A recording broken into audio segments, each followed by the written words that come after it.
שלום, קוראים לי דורון טולדו, ואני פסיכותרפיסט ומנחה קבוצות. במסגרת השנים שאני לומד ומתפתח כמטפל וכאדם, אני מוצא את עצמי ניצב עם רגל אחת במערב, בתיאוריות ובגישות הפסיכולוגיות שצמחו והתפתחו באירופה ובארצות הברית, ורגל שנייה במזרח, בעולמות הפסיכולוגיה הבודהיסטית, המיינדפולנס, הזן והדאו.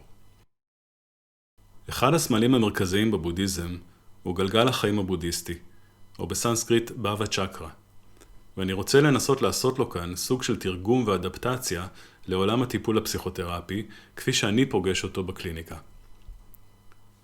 חשוב לי לציין שאני לא מורה לבודהיזם ולא מציב את עצמי כאן כמומחה לתחום. אני אנסה לשתף כאן במחשבות שלי על הזיקה שבין העולמות האלה, או השפות האלה של הפסיכותרפיה ושל הבודהיזם, כפי שאני מבין אותן וכפי שהן באות לידי ביטוי להבנתי במפגש הטיפולי ובחוויות החיים של האדם המערבי. אני מקווה דרך זה להצליח ולהרחיב במשהו את מבט העין על עולמות הנפש והתודעה ועל ההתמודדות האנושית שלנו בעידן המודרני הנוכחי. אז ברוכים הבאים לפרק השלישי של מבט בין עולמות, גלגל החיים הבודהיסטי במרחב הטיפול הפסיכותרפי. בפרק הזה נדבר על ממלכת הגיהנום.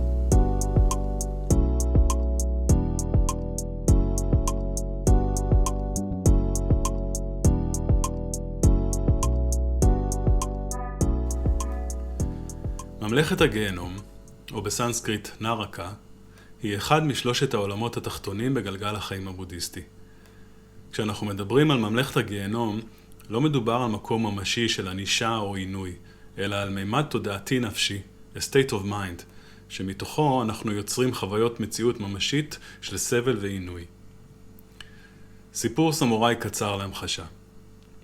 סמוראי אחד בא אל מורה הזן ואמר לו, אני לא מאמין בכל בלבולי המוח האלה על גיהנום וגן עדן. זה הכל אשליות במיינד. זה לא קיים. אין באמת עולמות ממשיים כאלה. מורה הזן הביט בסמוראי במבט משתהה ואז ענה לו, אתה קורא לעצמך סמוראי? תראה אותך. החלוק שלך מרושל. זה חלוק של סמוראי. אם אני הייתי המאסטר שלך, הייתי מסתיר את פניי מרוב בושה. אני לעולם לא הייתי מכיר בך כסמוראי. אתה צריך להתבייש. אתה לא ראוי לשאת את החרב הזאת. אני בטוח שהיא בכלל כהה. אתה חסר תועלת לחלוטין. הסמוראי בעלבונו ובזעמו שלח את היד שלו אל החרב שלו על מנת לערוף את ראשו של מורה הזן החצוף. ואז מורה הזן אמר, הנה השער אל הגיהנום. הסמוראי הבין בן רגע שהוא היה צעד אחד מלהרוג מתוך זעם טהור, ושמורה הזן בכלל לא התכוון לדברים שאמר, ובעצם לימד אותו שיעור יקר מפז. ברגע שהוא הבין את זה, הלב שלו נפתח ודמעות של תודה זלגו מעיניו, תוך שהוא מצמיד את כפות הידיים שלו וכד קידת הודיה עמוקה. וזה השער לגן עדן, אמר מורה הזן. ממלכת הגיהנום מתחלקת לשניים, גיהנום חם וגיהנום קר.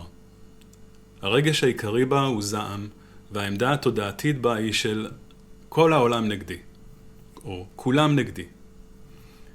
חשוב לציין שכמו כל ממלכה על הגלגל, גם ממלכת הגיהנום היא זמנית ולא נשארים בה לנצח.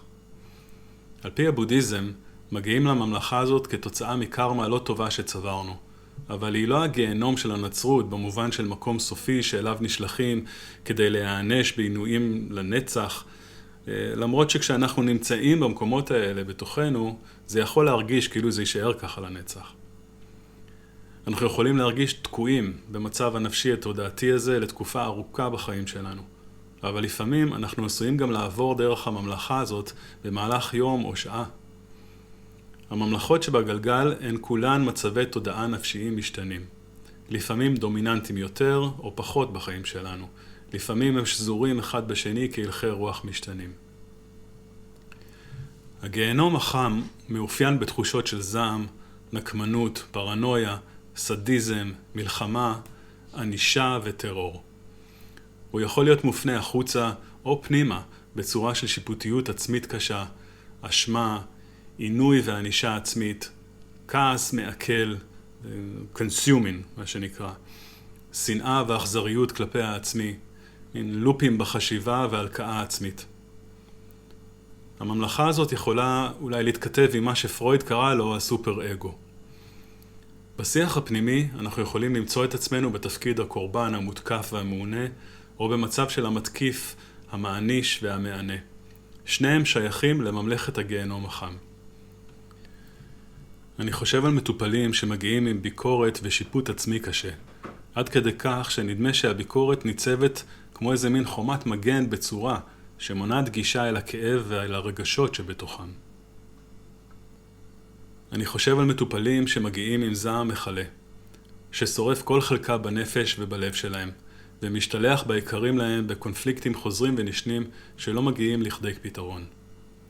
לא פעם, התקף זעם הוא בעצם התקף חרדה מוסווה. הזעם יוצר תחושת אונים אל מול חוויות חוסר אונים, שמאוד קשה לשאת אותן. לפעמים הזעם הייתה הדרך היחידה בה ילד יכול היה להגן על עצמו מול הורה מתעלל או משתלט. אני חושב על מטופלים שנושאים בתוכם תחושת אשמה קשה. איפה שיש אשמה, לרוב גם יש היבטים גלויים או סמויים של ענישה עצמית, של חבלה והכשלה עצמית.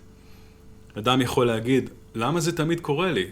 ולא להבין את התרומה שלו לאופן שבו הדברים קורים. זה אומנם לא כל כך פופולרי, אבל חשוב מאוד להקשיב לזעם הזה. הזעם הזה הוא שליח של משאלות לב ושל כאבים וצרכים שלא נענו ולא זכו לאוזן קשבת וללב פוגש ומבין. זעם נוטה לייצר אנטגוניזם, אבל לרוב כשמקשיבים לו ולא טורקים בפניו את הדלת, כמו שבדרך כלל קורה, כשנותנים לו לרגע מקום, מתחילה לנשוב רוח קלה שמקררת ומגלה את הכאב והעצב שמאחורי הזעם, שמגלה את הצרכים החבויים בנפש. מתוך הקשבה והבנה של הזעם, עשויה להיחשף הפגיעות והעדינות של האדם, וזוהי תחילתה של ההחלמה. הגיהנום הקר מאופיין בקיפאון, היעדר רגשות, אפתיה, דיכאון, ניתוק. תחשבו על אגם רגש שקפה, על קור יבש. תדמיינו את העיניים הקפואות וחסרות ההבעה, את האור החיוור. תחושו את הגוף הקר למגע, חסר האש וחסר החיות. גוף שלא נוגע חזרה כשנוגעים בו, שלא מסוגל לספוג פנימה חום ואהבה. תחשבו על אותם ילדים חיילים באפריקה שנחטפו מהמשפחות שלהם ואומנו להרוג מגיל צעיר. ילדים האלה שנגזלו מעצמם, מנותקים מהרגשות שלהם וחסרי אמפתיה. משהו בהם חי מת, קפוא, מנותק.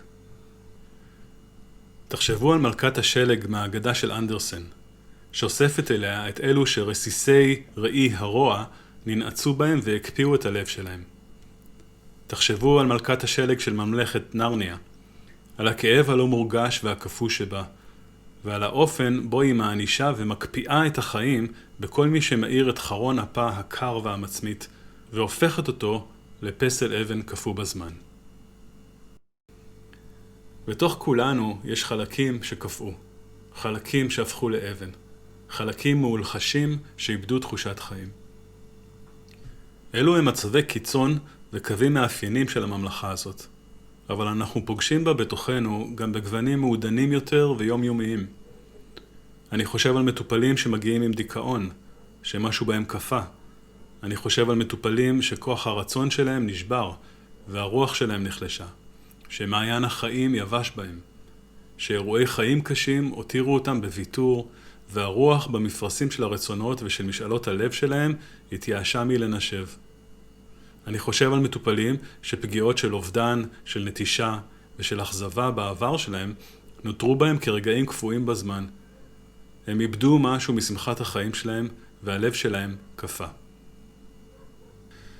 בטיפול אנחנו מנסים להתקרב ולהיות במגע עם המקומות שקפאו. כשזה קורה במסגרת קשר אנושי קשוב, מתחיל מעין תהליך של המסת קרחונים ושל הפגה של הבדידות הפנימית והקיומית. תהליך שבטיפול נקרא Undoing Aloneness. הבדידות, הכאב, העצב והאבל שמבצבצים ומגיחים מתוך הקיפאון הם ההתחלה של מסע של ריפוי והחלמה.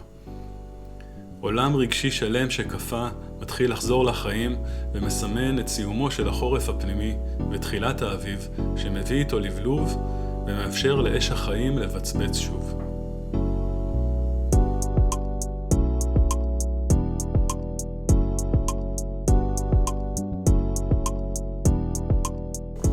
Over the wintry forest, winds howl in rage, with no leaves to blow.